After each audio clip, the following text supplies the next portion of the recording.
Hey everyone, today I want to do a little video about the third temple.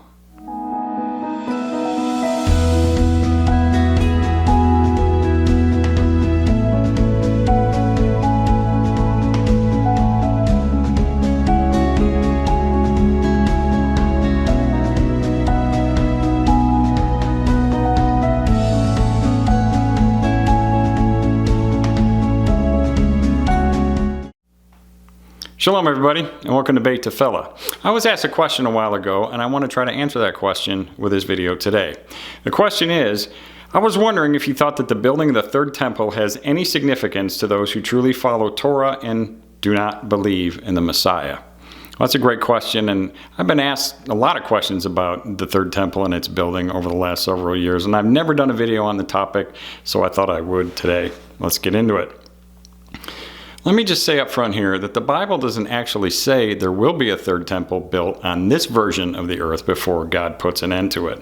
A lot of people are just positive that it is a biblical thing, but there's no key verses or prophecies that state that there will be definitely a third temple built on it. A lot of people like to talk about end time events in the land of Israel and then just jump right in with the whole third temple thing. And some people think it's a great idea for the Jews to build a third temple in Israel so the Messiah will show up and have it be the end of days. But that's a really scary way to think when you think that these people with this mindset, they feel that they can do something to force God's hand to bring about the apocalypse. That's a bad plan. But actually, when you get rid of the New Testament's book of Revelation and its Antichrist nonsense, along with the whole man of sin thing in 2 Thessalonians, there's not a whole lot left to go on for this third temple. The vision that Ezekiel had and was documented in his chapters of his book in chapter 40 to 48 is pretty much the go-to part in the Tanakh for this whole third temple idea. It details the temple in the future, which includes temple functions and measurements, which many assume are the directions for the third temple. But if you read about the description in Ezekiel's temple and all about that in the end of his chapters in his book there, it's easy to see that this is something that will be built after Elohim raises up his people. Some people say, well, if they're not going to build a third temple, how's the sacrifices going to start up again? Well, that's a good question, but the truth of that is in order to carry out sacrifices, they didn't have to have an actual temple. They were carried out many years before Solomon built the first temple, remember? The first and second temples are discussed in the book of 1 Kings, 2 Chronicles, Ezra, and the book of Nehemiah. And it's easy to research about those and see that the first temple, like I said, was built by Solomon, and then it was later destroyed in 586 BC. And the second temple was built in the same spot as the first one, but it was later destroyed in 70 AD by the Romans. Now, before they started to rebuild the temple for the second one, with Ezra's leadership, some Jews went back to Jerusalem and resumed sacrifices to Elohim before work had even started on the second temple. And you can read about that in Ezra chapter 3, verses 1 to 6. I'm not going to read that here, but you can read that and see for yourself. But my point is when you read that, you'll see that shows you that having a temple is not a requirement for performing sacrifices. All that was needed was a proper altar built for that, and the sacrifices to be carried out by the priesthood. But an actual temple wasn't necessary for sacrifices back in that day. And if you read that passage, you'll see in verse 6 there that the foundation of the temple hadn't even been laid yet. Now, there's quite a few chapters at the end of the book of Ezekiel that all pertain to the Messianic age. And I believe it's the last 9 chapters. But I'm going to read some verses here from Ezekiel on why the temple will be built after Elohim raises up his people. Now, the very last chapter of the book of Ezekiel describes the gates of the city in Jerusalem and what they'll be called, their numbers and their measurements. And the very last verse states in Ezekiel 48:35, and the name of the city from that day is Yehovah is there. So this temple will stand at a time when God himself is ruling in Jerusalem. And the time frame for this is after Elohim delivers Israel that we can read about in Ezekiel 39:25 to 28.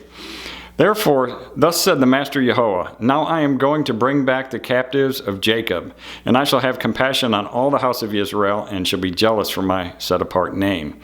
And they shall have borne their shame and all their trespass they committed against me when they dwell safely in their own land, with none to make them afraid. When I have brought them back from the peoples and gathered them out of the lands of their enemies, and I shall be set apart in them before the eyes of many nations. And they shall know that I am Yahweh their Elohim, who sent them into exile among the nations, and then gathered them back to their own land and left none of them behind. And we can be sure that God's timing is perfect, as many of his people are being sifting out of the nations and coming back to his Torah right now all around the world. Deuteronomy 30, 1-5. And it shall be, when all these words come upon you, the blessing and the curse which I have set before you, and you shall bring them back to your heart among all the nations where Yahweh your Elohim drives you, and shall turn back to Yahweh your Elohim and obey his voice, according to all that I command you today, with all your heart and with all your being, you and your children. Then Yahweh your Elohim shall turn back your captivity and shall have compassion on you, and he shall turn back and gather you from all the people where Yahweh your Elohim has scattered you. If any of you are driven out to the furthest parts under the heavens, from there Yahweh your Elohim does gather you, and from there he does take you. And Yahweh your Elohim shall bring you to the land which your fathers possessed, and you shall possess it. And Elohim's spirit is going to be poured out to all Yisra'el, as described in Ezekiel 39:29. And no longer do I hide my face from them, for I shall have poured out my spirit on the house of Yisra'el, declares the Master Yahweh. Ezekiel chapter 37 discusses that the temple is built during the Messianic age. You know, when the wolf will lay down with the lamb and the child plays in the cobra's den, and the knowledge of God covers the earth like water covers the sea. And this chapter also discusses the Messianic age, when the two sticks come together, which is the 10 northern tribes, or Ephraim, joining with Judah, or the 2 southern tribes. Everybody's going to come together as one, all of Yisrael. Isaiah 11:6-8. And a wolf shall dwell with the lamb, and a leopard lie down with the young goat, and the calf and the young lion and the fatling together, and a little child leads them. And a cow and a bear shall feed, their young ones lie down together, and a lion eat straw like an ox. And the nursing child shall play by the cobra's hole, and the weaned child shall put his hand in the adder's den. It's a great time of peace, right? Also, we have in Jeremiah 31:31-34. Behold, the days come, says Yahweh, that I will make a new covenant with the house of Yisra'el and with the house of Judah, the 2 sticks. Not like the covenant I made with their fathers in the day when I took them by hand to bring them out of the land of Egypt. My covenant which they broke, though I was a husband to them, declares Yahweh. For this is the covenant I shall make with the house of Yisrael after those days, declares Yahweh. I shall put my Torah in their inward parts and write it on their hearts. And I shall be their God, and they shall be my people. And no longer shall they teach each one to his neighbor and each one to his brother, saying, Know Yahweh, for they shall all know me, from the least of them to the greatest of them, declares Yahweh. For I shall forgive their crookedness and remember their sin no more. Let's go ahead and examine the last part of that passage, because clearly we can see this new covenant takes place in the future.